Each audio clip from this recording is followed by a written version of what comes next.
You know, they get so animated about sort of the dialogue that comes up, you know, and surprised by perhaps they thought that they were different in some way, but then they find out that somebody else has actually got that difference as well, you know. And that's sort of a really nice thing about how animated they are about the whole thing. And just being able to speak and express themselves, you know, because I think there's a kind of something in the air in Diversity Week where, you know, everyone's so honest and open, and I think it's sort of quite infectious. And do you think that carries through for the rest of the year? I think so. I think the school has definitely changed in the 6 years I've been here, for the better. And I think that that's one of the things that I like, you know, about sort of being here, is that you can be completely honest, you know what I mean, and you feel as if you're doing the right thing, you know, for the children. I mean, there'd be some sort of skills I'm sure that you would work in, and that some things are taboo and they're not to be talked about, and it's completely different here, and it's really refreshing, you know. And I think everybody feels like that as well. It's interesting you say that, because I think my staff felt that we cracked the toughest nut. That, you know, people put up the most barriers to the gay thing, if you like, and that once we got through that and conquered that, we were almost invincible. We could go on, and we felt much more cohesive, and as you say, much more open as a staff.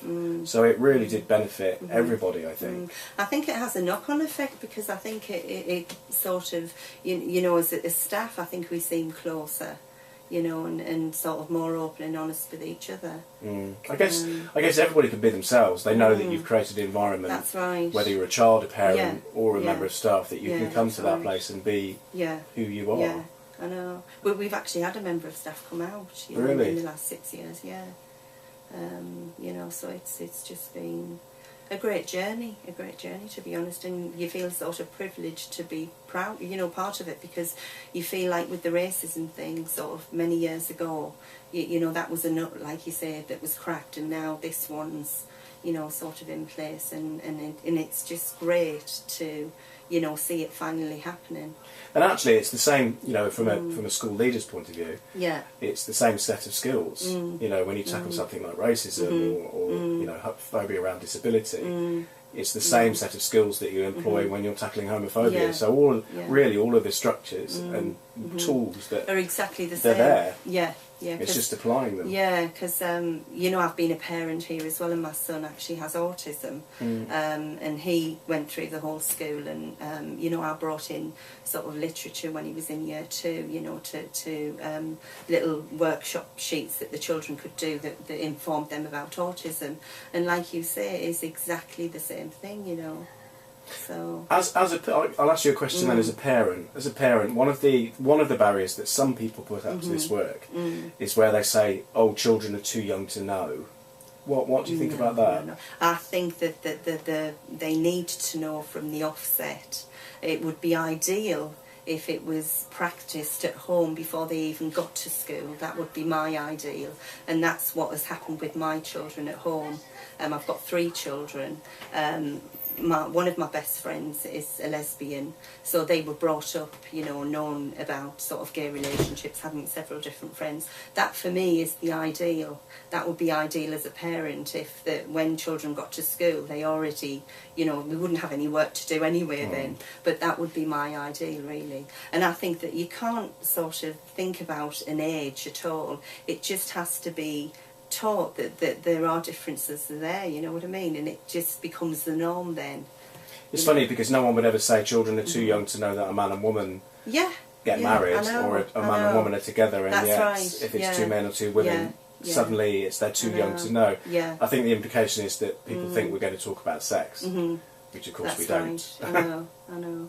So what do you think the reaction of the children and the parents and the staff has been to this work? Has it been a positive reaction? I think it's definitely been positive. I mean, you know, as I've just explained, as a parent, it's been really positive for me. And I think that the staff have really sort of benefited from it, definitely. It's, just like I was saying, the sense of that you feel as if you're doing the right thing in your role as a worker. You know, you're doing the right thing for these children by teaching them about differences in families and that it's okay to be different.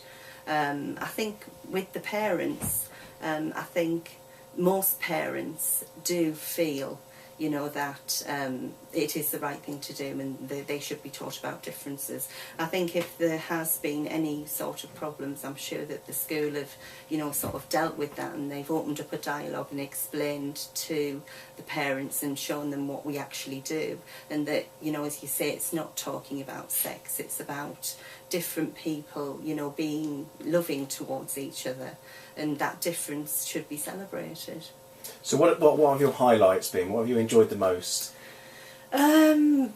To be honest, what I really enjoy is the children being able to be themselves, to become completely animated by this honest talk, really. I really enjoy that, and you know, the surprise in you know, them sometimes finding out that there are other children out there that have a similar situation to themselves. You know, I just really like that, and the fact that they're able to be honest. You know, they're able to be completely honest, and they feel safe in that situation, especially when we've had some circle time activities and some amazing things have come up, and just the fact that they feel safe. You know, they're some of them are really brave in what they actually do say and what they do admit. You know, we've talked about sort of gender stereotypical toys and things like that. An example is we had a child in a class who wouldn't wear a skirt. Her best friend was a boy. Whenever we had a dressing up day, she would always come as Spider-Man, and it was starting to be talked about amongst the children. So it was teacher-led, and we actually used a Venn diagram. We got the children to name toys that were, you know, stereotypical in one side, and for boys and for girls, and then ones that were the same in the middle. And then we talked about things that we liked to play with, and we had boys admitting that they liked dressing up in fairy costumes, and, you know, sort of they liked it when their sister put nail varnish on them and things like that. And it was particularly good for this child, because something that could have turned into, you know, maybe a bit of bullying was out in the open, and it was talked about, and you could see that it was a relief for her. You know, so it's very useful, and when you see something like that happening, you know, it's amazing, and you just feel like, you know, good work is happening here. And it's enabling children to emerge as personalities, isn't it? That's because, right, you know, children will go through an experimental stage. You know, they will explore who they are, their identity. They will identify more maybe with mum or dad at various points in their life. And it's just created an environment in which they can be themselves. That's right. At whatever stage of their development they are. That's right, yeah. So if there was a school out there that was scared of doing this work, what would your advice to them be, do you think? I can only say that in our experience at Jenny Hammond, it's definitely enriched us, you know, as sort of, it's enabled us to help children to feel comfortable with who they are. And it's something to be embraced, you know, it's definitely not something to, you know, put the stop on. Embrace it with open arms, because it just, you know, is fantastic for the children, fantastic for the staff. It makes, you know, for a good sort of school community, you know, where everybody feels valued, and that's what we want at the end of the day.